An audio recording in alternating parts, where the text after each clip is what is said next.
शहर के बाहर एक घने जंगल के बीचों बीच एक पुरानी और जर्जर हवेली खड़ी थी जिसे लोग भूतिया हवेली के नाम से जानते थे। इस हवेली के बारे में कहा जाता था कि यहाँ रात के समय भूत प्रेतों का निवास है और जो भी इस हवेली में गया वह कभी वापस नहीं लौटा।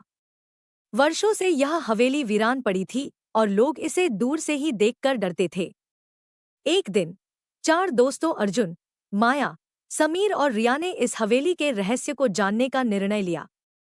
वे सभी साहसी थे और रहस्यमय जगहों की खोज में रुचि रखते थे।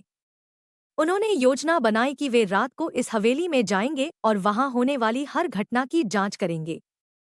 रात के समय जब पूरा शहर सो रहा था, वे चारों हवेली के पास पहुंचे। हवेली का मुख्य दरवाजा भारी और जंग लगा हुआ था। चारों ओर घना अंधेरा फैला हुआ था। जैसे ही उन्होंने दरवाजा खोला, एक ठंडी हवा का झोंका उनके चेहरे पर पड़ा। हवेली के अंदर का वातावरण बेहद भयानक और रहस्यमय था। दीवारों पर लगे पुराने चित्र, जर्जर फर्नीचर और फर्श पर पड़ी धूल की मोटी परतें यह बता रही थी कि यहाँ वर्षों से कोई नहीं आया था। जैसे ही वे हवेली के अंदर गए, उन्हें एक अजीब सी ठंडक महसूस हुई। अर्जुन ने अपने कैमरे को चालू किया और माया ने अपने नोटबुक में सब कुछ लिखना शुरू किया। समीर ने अपने रिकॉर्डर को चालू किया और रिया ने अपने ईएमएफ डिटेक्टर से संकेत प्राप्त करना शुरू किया। हवेली के अंदर चलते हुए उन्हें हर कोने में अजीब अजीब आवाजें सुनाई देने लगी। कभी किसी के कदमों की आवाज तो कभी किसी के रोने की। वे एक बड़े हॉल में पहुंचे जहां उन्हें एक पुराना पियानो दिखाई दिया। पियानो पर धूल की मोटी परत थी और उसके चारों ओर पुराने संगीत के पन्ने बिखरे पड़े थे। माया ने पियानो की चाबियों को छुआ और अचानक एक पुराना संगीत बजने लगा। यह संगीत भयानक और डरावना था। रिया ने कहा, शायद यह संगीत हमें इस हवेली के रहस्य को सुलझाने में मदद कर सकता है। अर्जुन ने पियानो के नीचे एक पुरानी डायरी पाई। उसने डायरी को खोला और देखा कि यह डायरी हवेली के पिछले मालिक की थी। डायरी में लिखा था कि इस हवेली में एक भयानक हादसा हुआ था जिसमें उनके पूरे परिवार की मौत हो गई थी। उस हादसे के बाद से ही इस हवेली में बुरी आत्माएं निवास करने लगी। समीर ने रिकॉर्डर पर कुछ फुसफुसाहटें सुनी।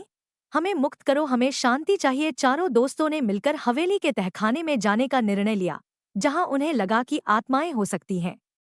तहखाने में घुसते ही उन्हें एक बड़ा हॉल मिला जिसमें चारों ओर अजीब अजीब निशान बने हुए थे। हॉल के बीचों बीच एक पुरानी तिजोरी रखी हुई थी। अर्जुन ने तिजोरी को खोलने की कोशिश की और उसमें से एक प्राचीन पुस्तक मिली। पुस्तक में लिखा मंत्र पढ़ना शुरू किया और जैसे ही मंत्र पढ़ा गया, हॉल में एक तेज रोशनी फैल गई और अचानक बुरी आत्माओं की भयानक आकृतियां प्रकट हो गईं।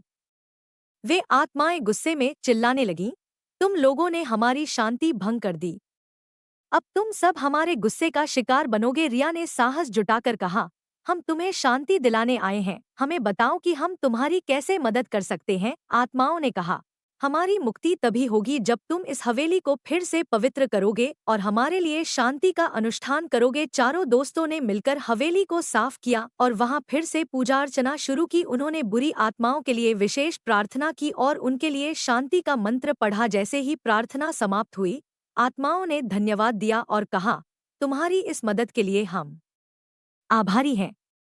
अब हम शांति से जा सकते हैं। आत्माएं हवेली से निकलकर आसमान में विलीन हो गईं और हवेली का भूतिया माहौल समाप्त हो गया। गांव के लोगों ने यह जानकर बहुत राहत महसूस की और उन्होंने चारों दोस्तों की बहादुरी की सराहना की। अर्जुन, माया, समीर और रिया की इस साहसिक यात्रा ने सभी को यह प्रेरणा दी कि वे भी अपने जीवन में सत्य और न्याय के लिए खड़े हों और अपने डर पर विजय प्राप्त करें। भूतिया हवेली की कहानी अब न केवल एक भूतिया घटना के रूप में बल्कि साहस, दोस्ती और सच्चाई की विजय के प्रतीक के रूप में जानी जाती है।